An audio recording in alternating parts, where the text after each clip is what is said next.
All right, ladies and gentlemen, my fellow Nigerian, my wonderful people all over the world, thank you for joining us once again. We are to talk about Peter Obi diaspora voting. This time around, Peter Obi promises to increase electricity generation, implementation, and implement diaspora voting. On today's, my wonderful people, before we call it a day, please sit back. Let's dive into the matter. Peter Obi made the pledge on Sunday at Columbia University, New York. Of course, we are having conversation on economic and government policy with the Columbia's Africa Business Club Black Law Students Association and the Nigerian diaspora in the New York. He says Peter Obi, as I quote, promises to increase electricity generation, implement diaspora voting. Onto this, under the event, he says it's part of his good governance series. The role of Nigerian diaspora in the US, having visited 5 states like North Carolina, okay, Texas, Washington D.C. Of course, he was at Atlanta and California. Obi, meanwhile, said that South Africa should produce 50,000 megawatts of electricity and has recently declared a state of emergency in the power sector for those who can generate below 100 megawatts without license. But Nigeria generates 4,000 megawatts of electricity but did not declare emergency in the power sector. This is coming from the desk of Peter Obi. He also told the gathering that he knew what he is doing and asked them to give him the opportunity to turn these plans and vision for Nigeria into reality. Peter Obi, as I quote, he said, I don't have a solution to all problems and leaders don't, but he will consult when he needs to consult. All right, the presidential candidate said he would turn brain drain to brain in Nigeria, urging Nigerians in diaspora to be investors instead of doing social welfare for people to eat and do burials. On diaspora voting on today's Peter Obi, meanwhile, said on 2023 would be the last time Nigerians in the diaspora would not vote, noting that if other countries in Africa can do it, Nigeria, he said, can also do very same. Speaking on the economy, Peter Obi said that Nigeria was blessed with rich land resources but lacked good leaders to harness the resources. Netherlands, he said, generated $120 billion in agriculture exports in 2001, and Nigeria, he said, has a landmass bigger than the Netherlands, but most states in Nigeria don't contribute to the general and to the national purse, but only take. Peter Obi said, and as well he lamented the rate of corruption in Nigeria, saying corruption kills entrepreneurship, professionalism, and hard work. Also, he said, must fight corruption through the president, his wife, and ministers by being honest. He meanwhile explained and also give an example of Universal Basic Education Board (UBEB) fund, where the money belongs to the local government authorities, but federal government gives the fund to states and the state gives to the LGAs. Obi also said, my wonderful people, what more are we going to say?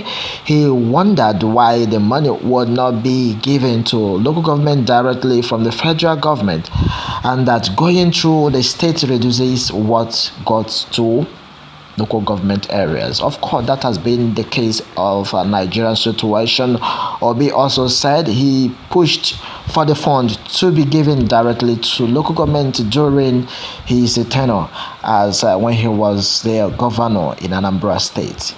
The candidate also wondered why the federal government would not dialogue with ASU to call off the strike. This has been so alarming, my wonderful people, why the government would or could dialogue with bandits. On today's on borrowing, he also said that we are nothing wrong about borrowing, but profound at borrowing for consumption. OBI also said we consumed what we borrowed, and so it don't add to our growth. We should borrow for production. America and China borrow for the very same. My wonderful people, all the G7 countries borrow, so nothing wrong in borrow or in debt, but we should use debt to keep our economy growing. In addition to the said 2023 election will not be about right, saying don't vote for me because Peter B said that he's from the southeast. I should not vote for him because he's from the southeast. If you go to the north, it is not safer than the south. It will not be about religion. Religion has nothing to do with this time of election come 2023 problems, and Muslims doesn't buy bread cheaper than the Christians. Obi also said that in 2023 election that he will not be about by turn. It is not anybody's turn. It is not a chieftaincy title. It is about election, my wonderful people. It should or it will not be about connection. Obi also lamented. According to him, when people say Peter Obi does not have structure, let me tell you one of my things. The structure they are talking about is the structure of criminality, structure of corruption. That is the structure I want to dismantle. Obi said, my wonderful people, do you know that 2023 election will be about character? We can trust competence, capacity, commitment to do the right thing. My wonderful people, earlier today, Obi had met with some Nigerians in Germany, Italy, and Canada over his presidential ambition and plans to move Nigeria into a better country. What a great move! He also visited to the Vatican City in Rome, where he attended the ceremony where in Nigeria Bishop Peter Abaleke of Okulobia Diocese was elevated to a cardinal in the Catholic Church. Peter Obi has been in everywhere you can talk about, in the state, in outside the state.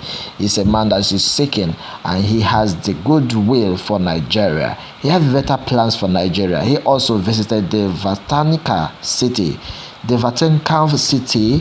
in Rome, where he attended the ceremony where Nigeria Bishop Peter Abaleke of Okulobia Diocese was elevated as a cardinal in Catholic Church. My wonderful people, let me bring to your notice that Peter Obi promises to increase electricity generation, implement diaspora voting. Well, let me have your take on this matter, as he has made it clear to us. Meanwhile, what more are we going to say than to tell you that Peter Obi made the pledge on Sunday at Columbia University, New York, while having conversation on economic and government policy with the Columbia's Africa Business Club, BAC Law Students Association, and the Nigeria Diaspora in New York. Alright, that has been on today's, my wonderful people. Well, let me have your take on this matter. Remember to send them, and then do what to tap on the subscription button for more